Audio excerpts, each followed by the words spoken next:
Welcome to the House Stock Talk, where I talk about various topics relating to investing, but more specifically the stock market. Now, in this video, I'll be going over Roth versus traditional IRA. Stay tuned.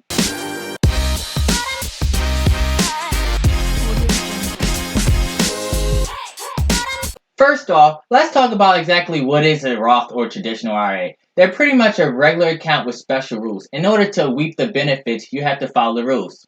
Now that we know what the accounts are, let's go over what the major difference is. The major difference is taxes, whether you want to pay taxes before or after. Because either way, you're going to have to pay taxes.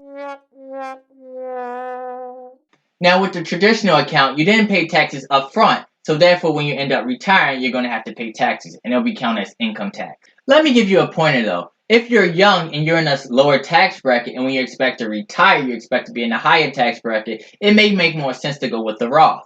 However, if you're planning on retiring in a lower tax bracket, it makes more sense to go with a traditional account. But either way, it's up to you. Okay, so here's the rules for the Roth. You have to be at least 59 and a half and have the account for 5 years to withdraw the interest without getting a penalty. Now, you are able to withdraw the money you contribute, just not the interest. Remember that. And with the traditional, it's also, in order to withdraw the money, you have to be at least 59 and a half. But here's the thing with the traditional account that's different from the Roth. With the traditional account, when you're 79 and a half, you have to at least start withdrawing something.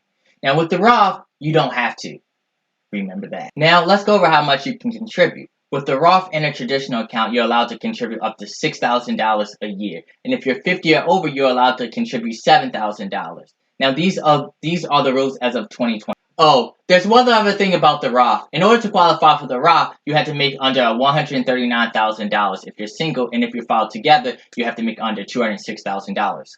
Now, here's the pros and cons. The pros for the Roth is, the good thing is, once you withdraw the money, it's tax-free. Another good thing about the Roth is, any money you contribute, you can take out without getting penalized. One of the cons, though, for the Roth is, you can't use it as a tax deductible. Now, for the traditional, here's the good thing about the traditional. You can use it as a tax deductible to put you in a lower tax bracket. Now the con is, if you needed to withdraw any money, you'll be subject to a penalty. Well, remember early on I mentioned about the penalty? I didn't actually tell you what the penalty was. So the penalty is 10% and you have to pay income tax. So if you can, please don't withdraw the money. No, don't do it!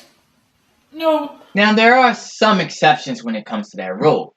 But to be on the safe side, just follow the rules. And that concludes our stock talk. I hope you really enjoyed what you've seen. If you did, hit the like button below. And if you really enjoyed this video, please subscribe to my channel. I'm out.